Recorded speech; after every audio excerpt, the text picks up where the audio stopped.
Stop thinking of a refinancing as just changing your interest rate, because today I'm going to explain exactly what happens when you refinance and why understanding this process could save you thousands of dollars.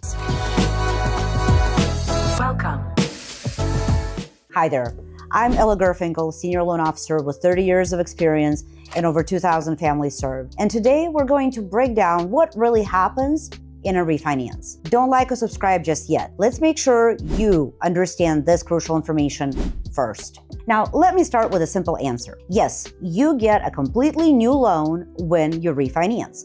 But here is what nobody tells you about what actually that means for your money. First, let's break down what happens in a refinance. Your old loan gets paid off completely. A new loan gets created. New terms are established, new closing costs are involved, and your payment history starts from scratch. But here is where it gets interesting. Just last week, I had a client who thought refinancing just meant changing their rate. They didn't realize they were starting a new 30-year term. Getting a new loan number, having their escrow account redone, and creating a whole new payment structure in addition to getting a whole new loan. Again, whole new loan. Let me say it again. You are getting a whole new loan with a refinance.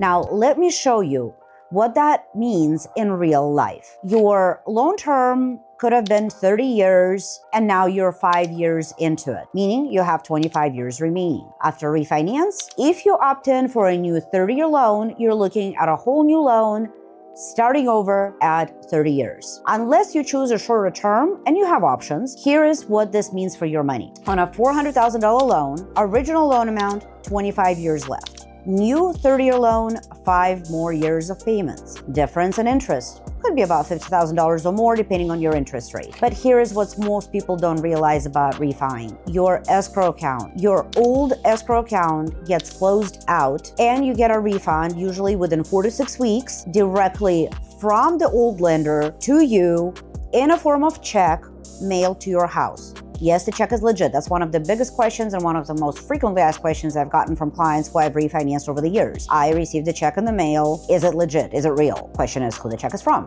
Oh, it's from your old lender. Yes, you can absolutely take it to the bank. As a matter of fact, you should run to the bank with that check because that's your money that the lender got to use for a time being, now being refunded to you. So yes, legit, yours, go deposit, take your money back. But the kicker is that whenever you refinance and when you have a tax and insurance escrow account, the new account gets established. So you might need money to fund it at closing. So another real life example here. Last month, a client refinanced. Old escrow balance was $3,000. Got refund after closing, 4 to 6 weeks after closing, mind you, but needed $2,500 for the new escrow account. I always give them a choice. Either you bring the cash in and then wait for the refund, or you roll that new escrow account into your new loan. If you need more information on that, please comment below and I'll be more than happy to break it down for you. But typically, funding the new escrow account can be done in multiple ways, but your refund from the old one will not come for a while. Keep that in mind. It's not instantaneous about 90% of the time. Now, let's talk about your payment schedule. The most commonly thrown term around is that when you get a new mortgage and refinance as a new mortgage, once again, you get to skip a payment. Not really. Let me tell you why. Your interest portion of your monthly payment is always collected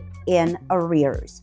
Meaning when you make your April payment, you're actually covering the interest for March. When you make your May payment, your interest actually carries back to April, and so on and so forth. You get the gist. So it does make it appear like you're skipping a payment. And yes, the gap between the closing date and the first payment due date may be 30 days, maybe 45 days. In some cases, it can be fairly close to 60 days. But you're still paying for every day you have the loan. So from the date of closing, you're actually paying interest through the month's end in which the closing occurs, and that's your prepaid interest on your estimated closing statement, or your final closing statement, and your CD closing disclosure. So no, friends, you're not really skipping a payment. You're just paying a part of it up front, and then the rest of it rolls backwards every time in a waterfall effect when you start making your regular monthly payments. Here's what you absolutely must know before even thinking about refinancing. Your new loan amount might be higher than the current loan balance that you currently have. Your term does start over, unless, of course, we discuss a shorter term for the loan with a qualifying statement. You have to qualify for a shorter term. Your payment due dates might change.